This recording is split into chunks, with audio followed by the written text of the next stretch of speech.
Hello students, welcome to BBA 432 International Business Management. Today we are covering part 2 of chapter 4, which is about the economic environments of international business.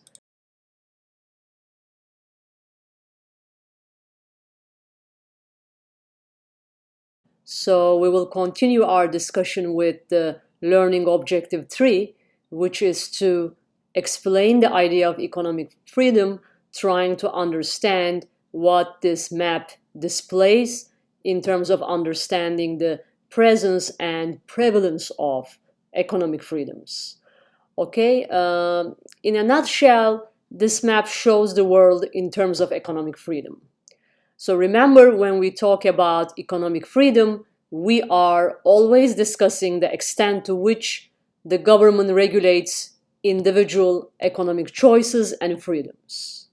So economic freedom is all about having the right to work, produce, consume, save, and invest in the way that one prefers. So it basically measures the absence of government coercion or constraint on the production, distribution, or consumption of goods and services beyond the extent necessary for citizens to protect and maintain liberty. So this map basically displays the economic freedom scale, starting with 80 all the way to 0, and the red representing not ranked. So basically this index estimates economic freedom in a particular nation. So in principle, this index measures the degree that a nation accepts Adam Smith's thesis that basic institutions that protect the liberty of individuals to pursue their own economic interests result in greater prosperity for the larger society. So look at the ultimate score, which ranges from 0, no freedom, to 100, full freedom. Hence, the higher the index for a particular nation, the higher its degree of economic freedom. Okay? So what variables or factors determine economic freedom? Basically, here we're talking about property rights, freedom from corruption, fiscal freedoms, government spending, labor freedom, business freedom, monetary freedoms, trade freedom, investment freedom, and financial freedoms. So countries ranking highest on this index tend to enjoy both the highest standards of living as well as the greatest degree of political freedom. So don't forget, the higher the index for a particular nation, the higher its degree of economic freedom. So the countries that are on the range of 8 to 100, they are mostly free countries in terms of economic freedoms, right? So among those countries, we have Australia, Luxembourg, or Switzerland, right? Then you look at the countries that are mostly free, which is measured on a scale of 70 to 79.9, right? So we have northern countries, Scandinavian countries. We also have the countries in North America, including the United States and Canada. Okay? And then we have moderately free countries, mostly free countries, repressed countries. Repressed countries are the countries where the individual freedoms are totally controlled and regulated by the government, and there is a heavy government intervention in the economy. Okay? So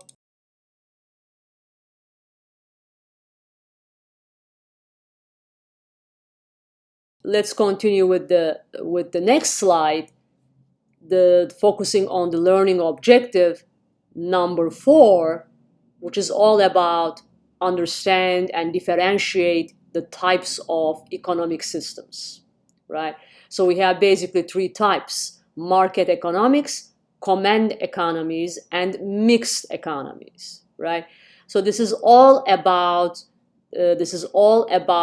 how the government might regulate the market, authorize property rights, implement and fiscal and monetary policies, and also interpret the standards of economic freedom. So in other words, these systems are distinguished from each other by the degree to which the government intervenes in economic activity. Okay?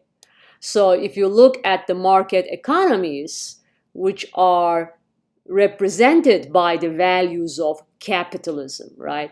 So this is an economic system whereby individuals, rather than the government, make most decisions in an economy, right?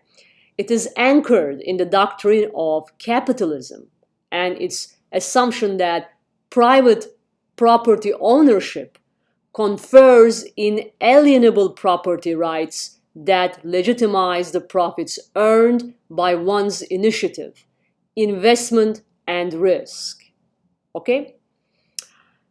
In this type of economy, there is optimal allocation of resources, which follows from consumers exercising their freedom of choice and producers responding accordingly. And then in the second type, we have the command economies, right? The command economies, in theory, for instance, communism, socialism are good examples of command economies, right? Those command economies, communism, socialism, we no longer have in place, right? Socialism began to fall apart with the collapse of Soviet Union. But some countries continue to remain communistic even after the collapse of Soviet Union, such as China and Russia. But now their economies are moving in a different direction. They are becoming less and less command economies and more capitalistic. Okay? So but the typical example of a command economy is socialism or communism during the Cold War under the economic systems of Russia and China and Cuba and so forth and so on.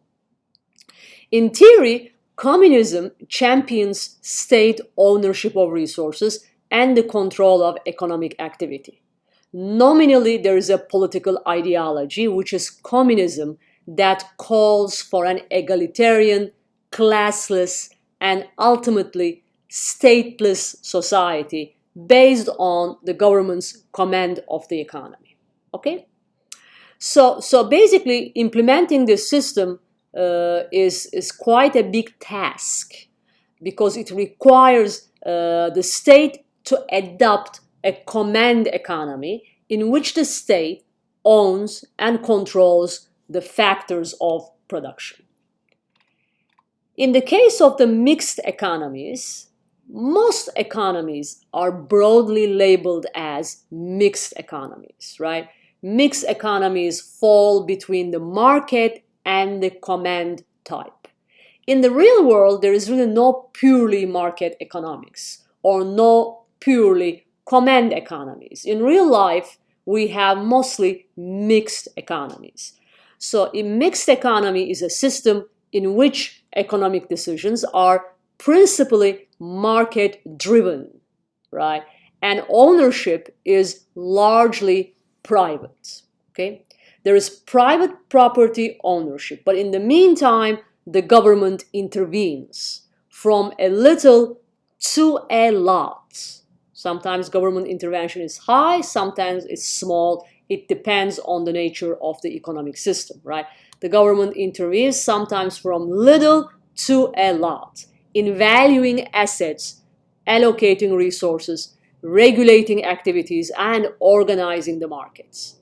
Put simply, the state reasons that it is the government's responsibility to make strategic decisions about the strategic industries.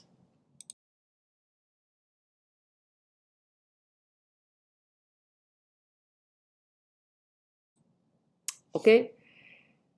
Here are the different types of economic systems. This chart further explains the types of economic systems: the command, the mixed, and the market. In the command, we're talking about how the government owns the most or all the resources, whereas in the mix, there is government and private property ownership of economic resources, which are mixed in varying proportion, right?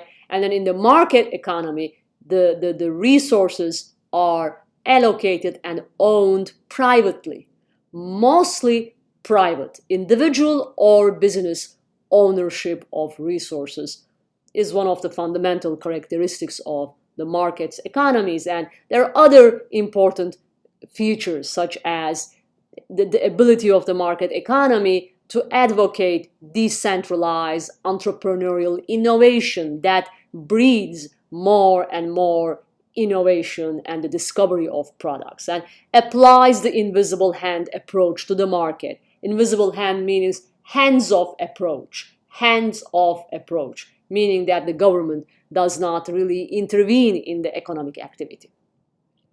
Okay?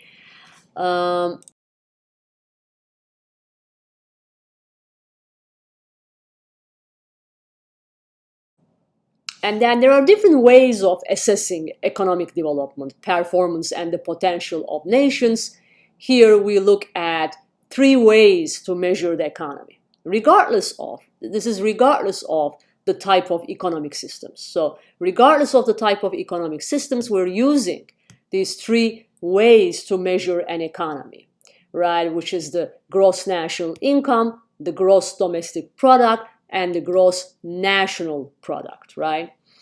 So in the case of GNI, this is known to be the broadest measure of a country's economic performance.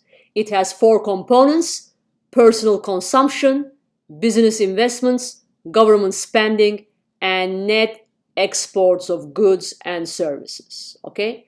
Whereas in the other one, we have the GDP, gross domestic product. It is the total market value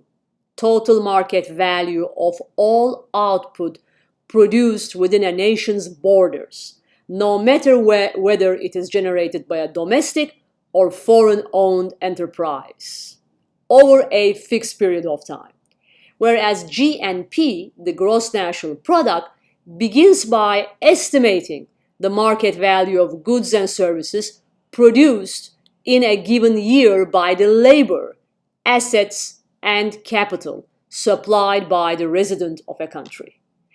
It then adds the income that its citizens earned working abroad, but removes the income earned by foreigners working domestically.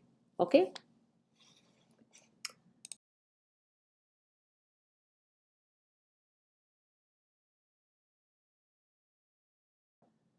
And then there are other indicators that we are using to measure economic development, performance, and potential. We look at the rate of economic growth, we look at the population size, we look at the purchasing power parity. The definitions are all explained in your book and the lecture notes. Please review them carefully. But there is a very unique concept known as the shadow economies. Shadow economies, most of the time, are not really included. They are not counted in the GDP of the country. So the shadow economy can be found anywhere and everywhere. So the shadow economy basically includes the extra-legal activities. Driving an unlicensed taxi, for instance, or street trading, street shopping, or unregistered daycare center, as well as the illegal market, the illegal doings such as prostitution, drug slinging, illicit gambling, cigarette and alcohol smuggling, product piracy. These are all the underground activities that fall beyond the official statistics and therefore are not included in the official definition of GDP.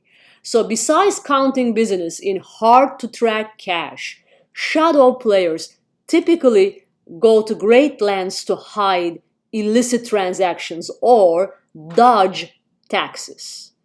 The off-the-books activities of the shadow economy evade and thereby confound official performance estimates.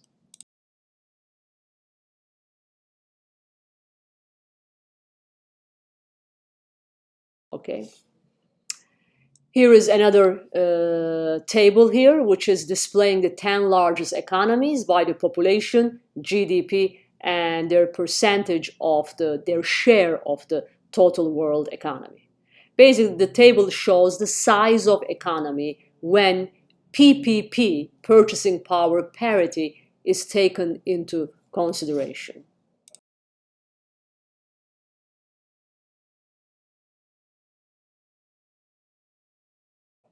Okay, and then we also focus on the issue of sustainability in the economies, even though sustainability has not been included in the traditional definition of economic development. But recently, there are more and more attempts to redefine the meaning of economic development by using sustainability indicators, right? So we're talking about the green economics, basically arguing that an economy is a component of and also dependent on the natural world, right?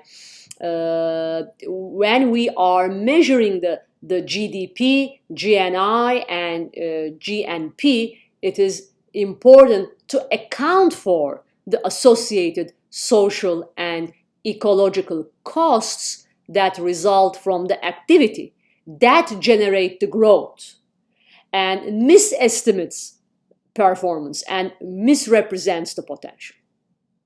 So with this notion of sustainability here, we're trying to endorse a broader accounting of the gains and costs of growth that fall beyond monetary metrics but help understand economic development and the economic environment. Okay?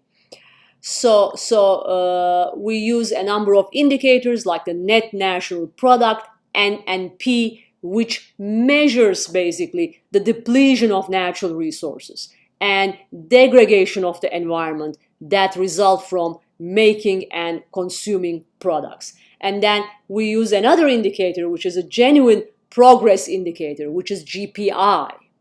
Okay, basically GPI, it begins by applying the same accounting framework used to calculate GDP.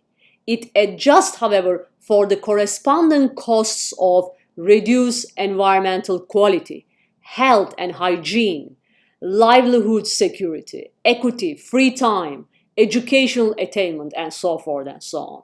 For instance, GPI has recently included voluntary and unpaid household work as paid labor, and it also subtracts the cost of crime, pollution, and family stress. Okay, so GPI is sort of like very similar to gross profits versus net profits, right? In other words, it accounts for all the costs, converts gross to net. Okay, and then we have the Human Development Index, which is all about the matters of human development that do not necessarily show up in income or growth statistics. Ultimately, given that improving the human condition is very, very important, we need to include a number of other variables that is related to the quality of human life. And those indicators should also be included in the measurement of economic development. So what do we mean by these indicators of human development? We're talking about nutrition, education, healthcare, hygiene, living standards, which all improve the economic performance of the nations.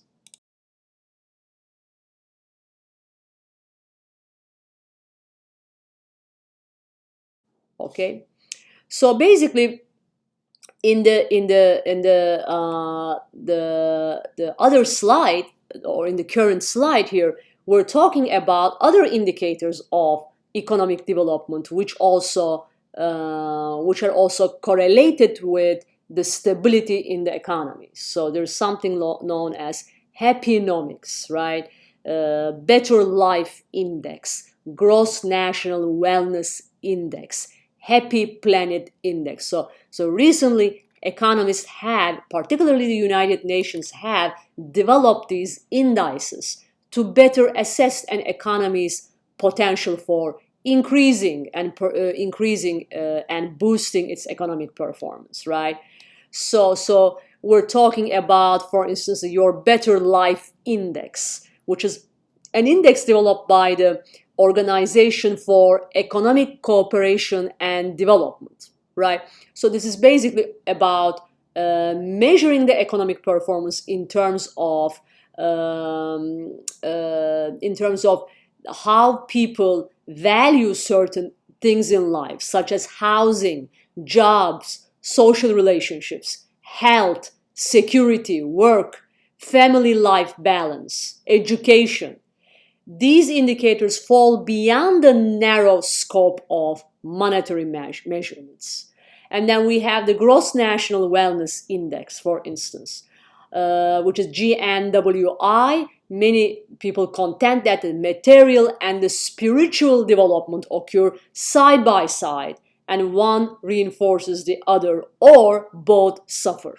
So GNWI measures a country's capacity to promote individual well-being in terms of mental health, work, income, social relations, economic relations, retirement, political and environmental standards.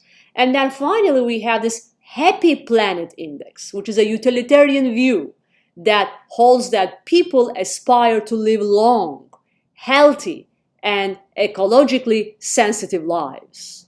So how well a country helps its citizens to do so, while not infringing on the opportunity of future generations and people in other countries to do the same, fully represents its economic performance and potential.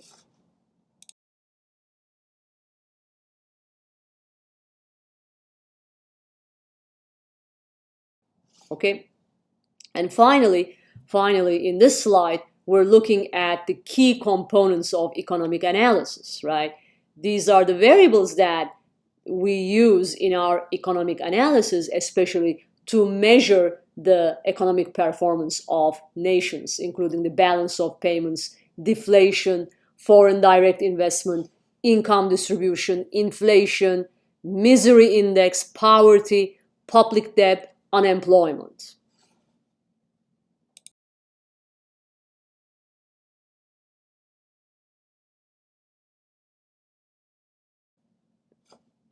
So again, there are other elements of economic analysis which the economists have recently introduced by looking at the Global Competitiveness Index, an index introduced by the World Economic Forum, which is all about how a country develops its institutions, regulates activity, and uses resources to improve productivity, competitiveness, and efficiency of the firms. And then we have the Global Innovation Index. It's all about how the countries obtain the brain power for innovations that boost productivity, fortify competitiveness, and increase prosperity. Okay? And then we have the World Competitiveness Index, which assesses a nation's ability to set and sustain a business environment that enables enterprises to compete, prosper, and create wealth. Okay? So each category has sub-measures that tap dimensions such as international trade, employment, prices, business legislation, productivity, and management practices.